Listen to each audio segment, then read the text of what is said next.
Hi, I'm RJ and welcome to my Mythos. Come and get ready with me while I waffle on about the heroes, gods and monsters of Greek mythology.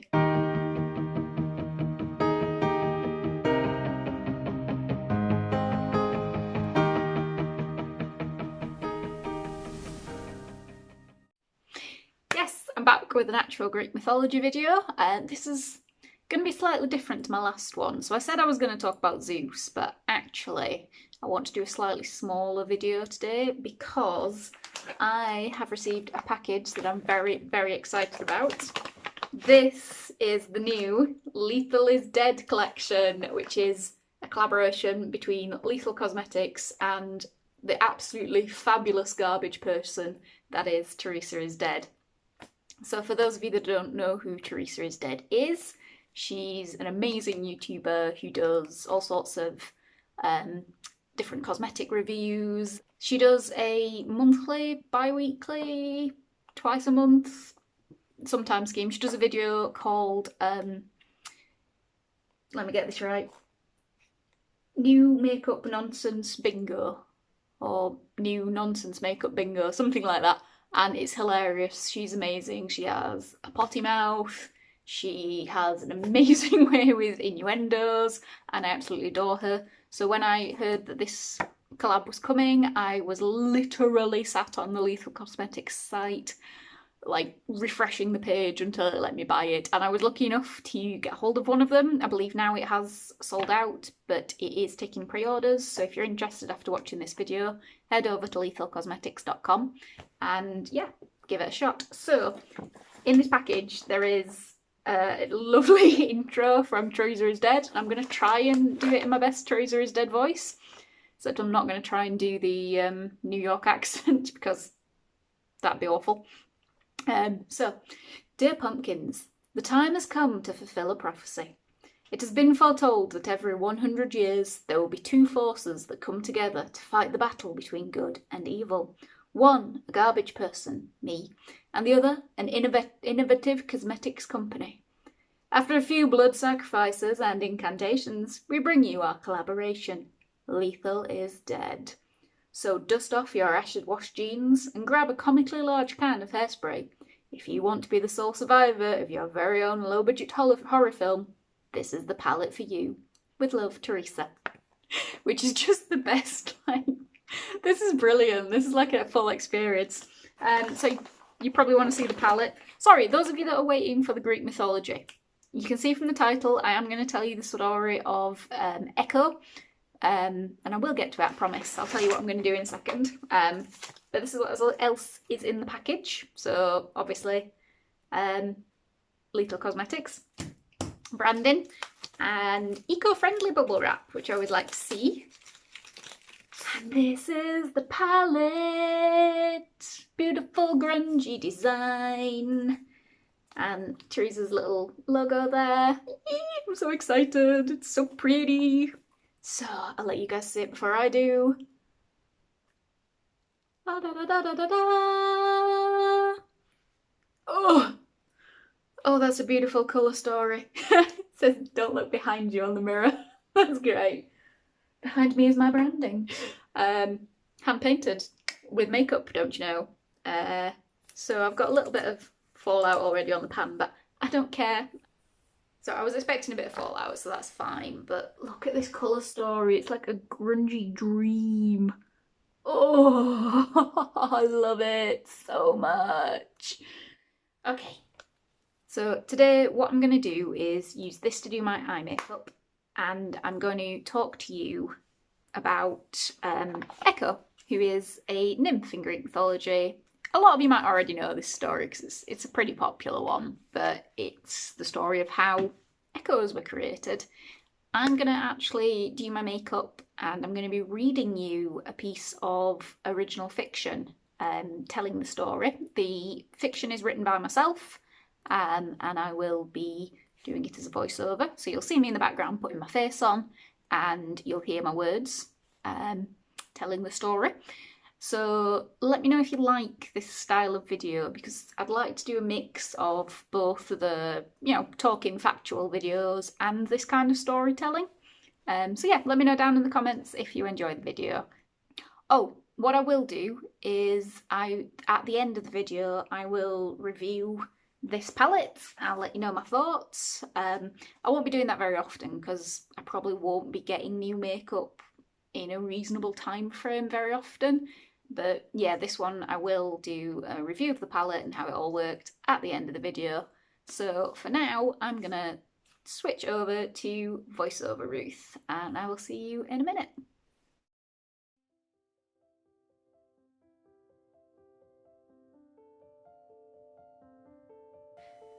Okay, so hello, welcome to my voice. Just a quick note before I start, the following footage, the focus goes in and out because I realise the camera is trying to focus on my nail art for some reason. That's the problem with drawing little faces on your nails, apparently. If anyone's interested, the nail art is based on a company called Sugar and Sloth. Check her out on Instagram, she has some really cute stuff. Also, the framing of this video does get a little bit useless, to be honest. I think you can see what I'm doing all the time, but hey, it's a good job that I'm not actually here to do tutorials and I'm more here to tell you stories, isn't it, really? So just a quick reminder before we start, I am neither a professional makeup artist nor a trained classicist. You may know a different version of this story, which is awesome. Please tell me in the comments down below. And while you're down there, please click that like and subscribe button so you can hear more of these kind of stories from me.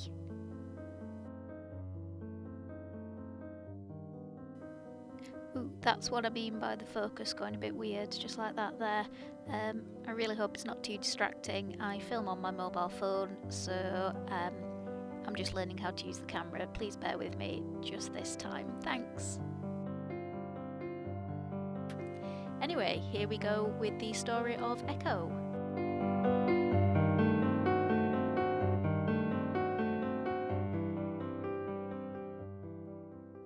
And so I said, that's ridiculous, just lock him up in a big maze or something, and everything will be hunky-dory. Echo could see the light fading behind Aria's eyes, and realised that she must have been talking for some time now. It was a failure of hers. The other nymphs seemed to manage to be dainty and ladylike, taking their turn to make insightful, though often arch, comments in their tinkling bell-like tones. She found that her booming voice always had so much to say that she often forgot to let others get a word in edgeways. "I am so sorry," Echo laughed. "Here I am talking on and you wanted to ask me something. What was it?" The other nymph jolted, realising it was finally her time to speak. "Zeus has returned," Aria stated, raising her eyebrows meaningfully.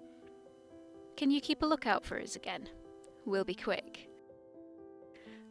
"Oh, yes, of course. Go do your thing. Have fun."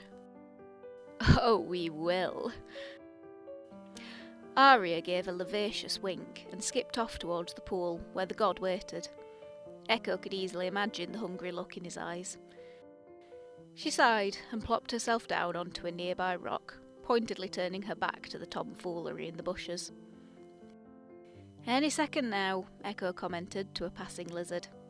"She'll be here, I can promise you that." And she was correct. Before too much longer. Just the right amount of time to remove a toga, perhaps. The wind rustled through the long blade of grass, and Echo felt the shiver of goosebumps across her skin. Springing upright, the nymph turned to see that Hera, queen of the gods and Zeus's long-suffering wife, had indeed materialised behind her. Luckily also with her back to the hot zone. Echo went into full performance mode to ensure that it would stay that way. "My lady, your majesty, how wonderful it is of you to grace our little grove with your magnificent presence. Why, I was only saying yesterday—" "Oh, do shut up, Echo." The goddess's voice was sharp and unfriendly, and Echo blushed at the chastisement. "Have you seen my husband around these parts?" Hera demanded, drawing herself up regally and gathering her robe around her. The sun hit her hair in just the right way to enhance her magnificence tenfold. That made the whole thing even harder for Echo. Your husband? Oh, Zeus! Well, I know that he visited us, earlier in the week, was it? Maybe 3 days ago. Yes, 3. See, yesterday I was walking through the forest collecting flowers. And the day before that would have been the day after the feast, and, well, you know how nymphs get at a feast. Have you ever seen a drunken nymph? Oh, it's a messy thing to behold. Dionysus himself would be aghast at some of them. Not that anything untoward happened this time, of course, and Zeus definitely wasn't there. Oh, no. So, Hera let out a frustrated breath. Have you seen him today, child? Echo opened her mouth to respond, but over Hera's shoulder she caught a glimpse of a nymph being picked up and pushed against a tree in a moment of unbridled passion. Both she and her paramour were, as the saying goes, butt naked. I can't say I've seen his face any time recently, Echo replied, dragging her gaze back to meet Hera's eyes. Frowning, Hera started to turn, and Echo jumped into action, scurrying to her side and slinging an arm around the goddess's shoulder.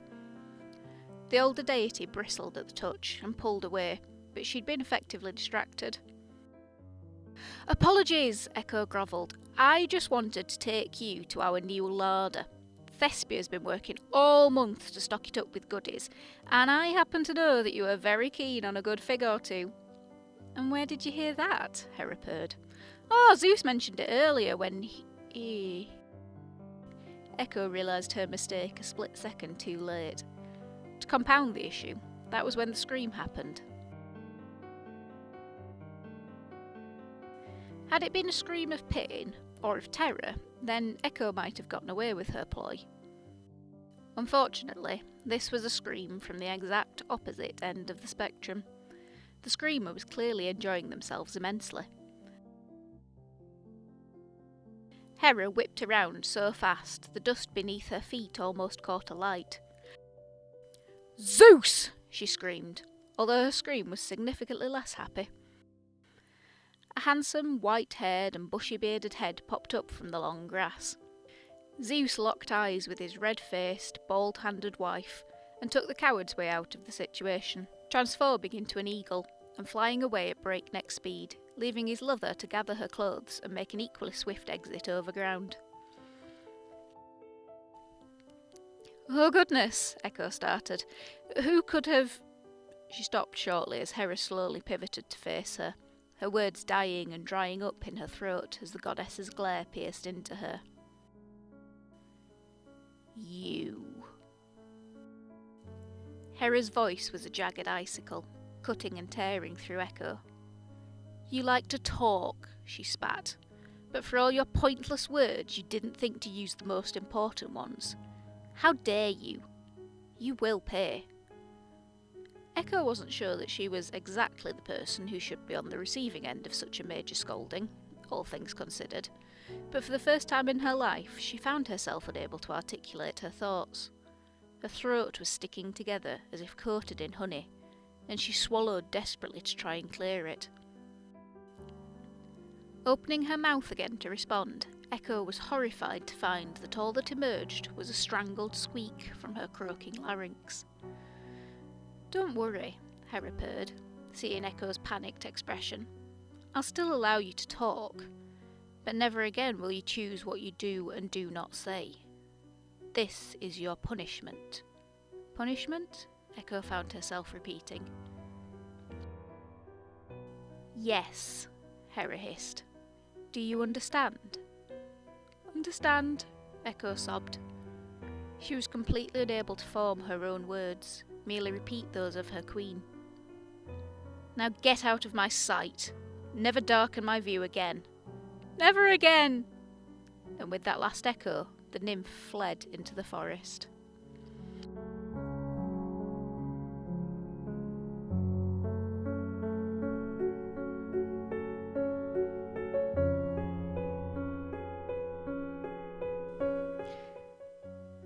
But that wasn't the end of Echo's story.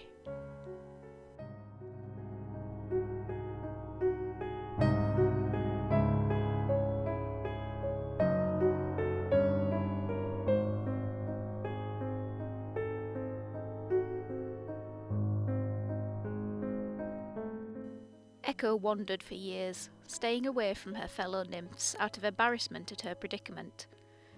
But she couldn't avoid the mortals.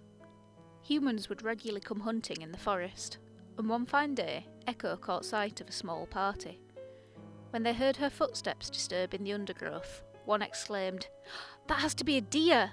Narcissus, you circle around and flush it out, and we shall take it down." "Okay."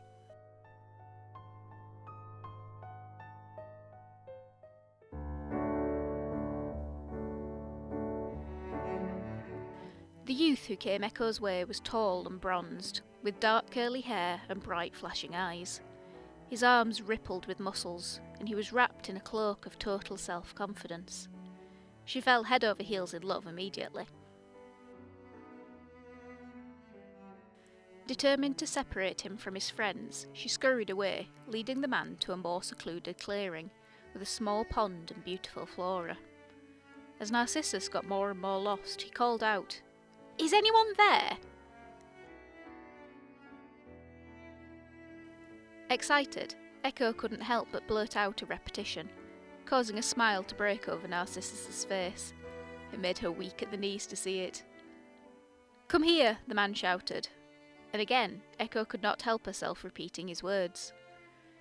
Narcissus looked all around him, expecting to find his friends, eyes eventually coming to rest on the bush where Echo was hiding. She tensed, sure he'd seen her, and unsure what to do next, until he stated, "We need to join together." In her swooning state, Echo was certain that this was an intimate invite to her alone. Excited, she burst from the trees and threw herself at the man, crying happily, "We need to join together!"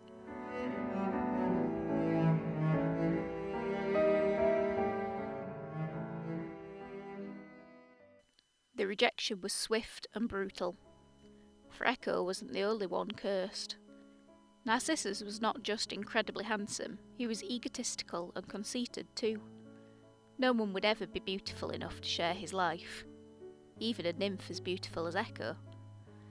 And this was his downfall, for as he turned to stalk away from her, he caught sight of his own reflection in the glassy surface of the clear pond, and immediately fell in love. And so the would-be lovers melted away, both pining for the same man. In the place where Narcissus fell, golden white flowers bloomed, and as for Echo, she wasted away until only her voice remained, endlessly repeating the words she overhears as she travels all the wide and lonely places of the world.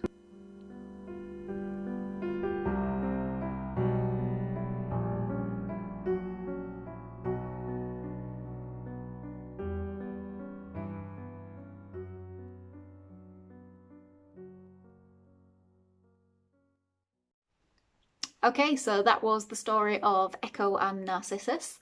I hope you enjoyed it. It is one of my absolute favourite Greek myths. It's the earliest one I remember being told as a child, to explain why the bridge at the bottom of my road had an echo to it.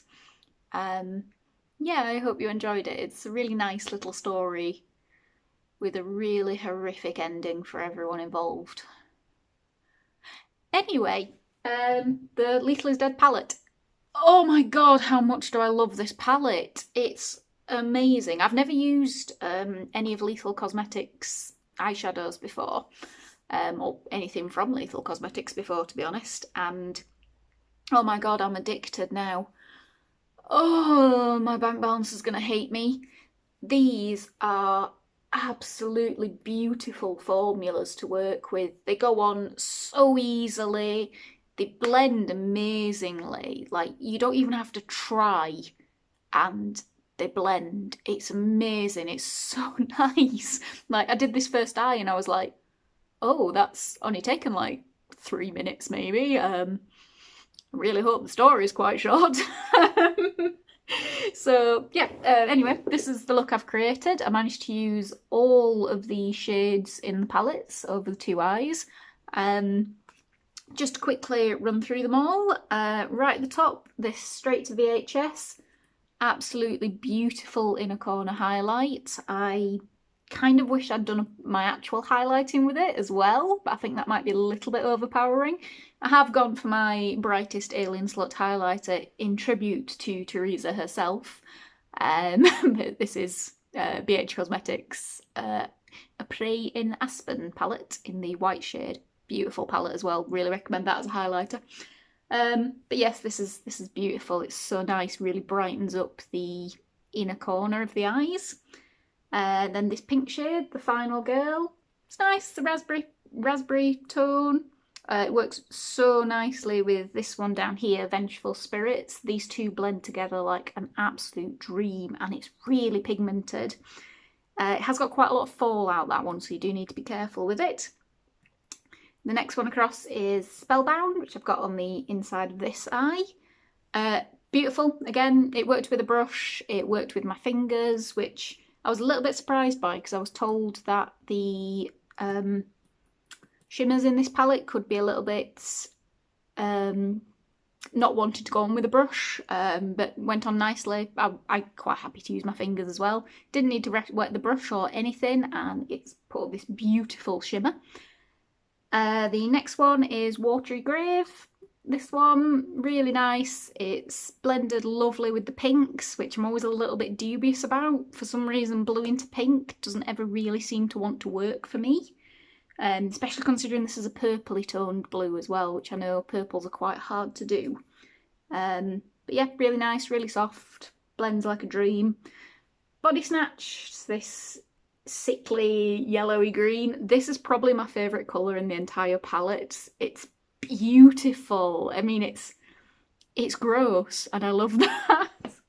It reminds me of Slimer from the Ghostbuster movies.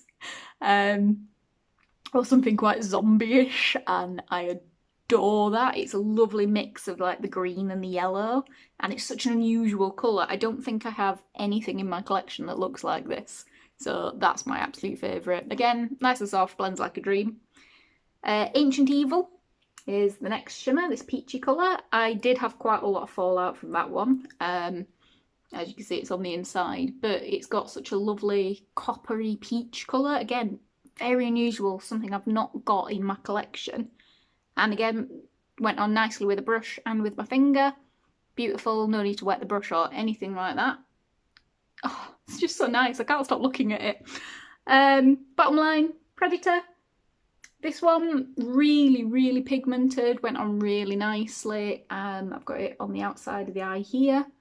It did take a little bit of blending to get it to blend in, but like nothing major. It was just compared to the rest of them, it took a little bit more to blend. But again, beautiful colour, really soft, really easy to work with. This one at the bottom, Creature Feature, probably my second favourite colour. I do have this colour in quite a lot of palettes because I have been on a quest for like mint greens. So the Morphe Oasis 35S, I think, has probably got something similar to this, but this is so beautiful to work with. It blends, I keep saying this, blends like a dream. It blends amazingly because it does. There's not much more I can say. It goes on so nice. It blends amazingly. There's a little bit of fallout, but like nothing major that you can't deal with. If you're bothered by fallout, obviously you can do your eyes first and then do your base. I just prefer to do it the other way around. And then finally, Vengeful Spirit. This reddish wine colour. This is the only one that gave me a little bit of problem. I found I had to keep going back into it because there was a little bit of patchiness in my eye socket. But that might be because I didn't have an eye primer on. I do normally use an eye primer, and the only excuse I have for not using one today is that I was too excited to use the shadows. But it's gone on nicely. It just going over it a couple of times helped me build up the colour, and it stayed on. That's the main thing. Sometimes when you have patchy eyeshadows, you put something else on, you blend another colour into it, and it goes straight back to patchy. This one didn't. It did build up nicely, so I don't mind that. If it is a problem with the palette, I don't think it is. I think it is literally that I didn't prime, and that my skin can be quite patchy around here anyway because it gets quite dry. But yeah, overall, amazing palette. Absolutely recommend it if you can get on the Lethal Cosmetics website to get the pre-order for it. I highly recommend it. There was also 3 liquid gel like eyeliner pots. There was a beautiful like duct tape grey. There was a very similar colour to this, and I believe the other one's a blue that's very similar to that. I just didn't get them because I couldn't afford them, but I may have to go and accidentally spend my mortgage money and have some really cool eyeliners. So, sorry bank, love you. So yes, highly recommended, love the Lethal is Dead palette, and I really hope you enjoyed the story of Echo, and I hope that you return to my Mythos soon. Bye! It won't come out of the unicarton, no! Let me see my palette! Ah, there we go. I just need to stop whining.